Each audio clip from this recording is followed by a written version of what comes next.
নিজের সবটুকু যার জন্য ত্যাগ করেছেন সেও কিন্তু একদিন বলবেই, কেন করেছিলে? আমি কি করতে বলেছিলাম? সমস্ত সমস্যায় তার পাশে থাকার পরেও একদিন কিন্তু শুনতে হবেই, আমার সমস্যা আমি মিটিয়ে নিতে পারতাম, তুমি না থাকলেও চলতো।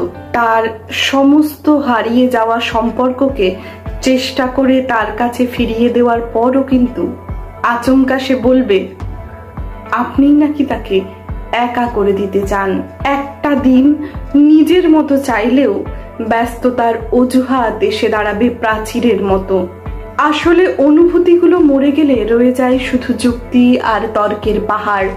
তখন কথার পিঠে কথা বসে, কে ভুল কে ঠিকের লড়াই চলে, কারণ সেই বিশেষ অনুভূতিগুলো তখন মৃত। তাই যার জন্য সবটুকু ছাড়ছেন সেও একদিন বলবে স্বার্থপর। সেটা বুঝে নিয়েই ত্যাগ করুন, কষ্ট কম পাবেন। কারণ আমরা মুখে যতই বলি এক্সপেকটেশন রাখি না, আসলে ভিতরে ভিতরে কিছু চাওয়া তো রয়েই যায়।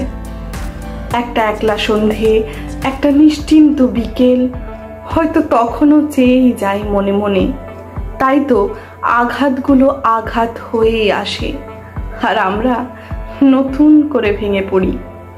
তাই তো মনকে বারংবার বলি চল জটিল হয়ে যায়, কিন্তু অবাধ্য মন তবুও আশা করতে ছাড়ে না।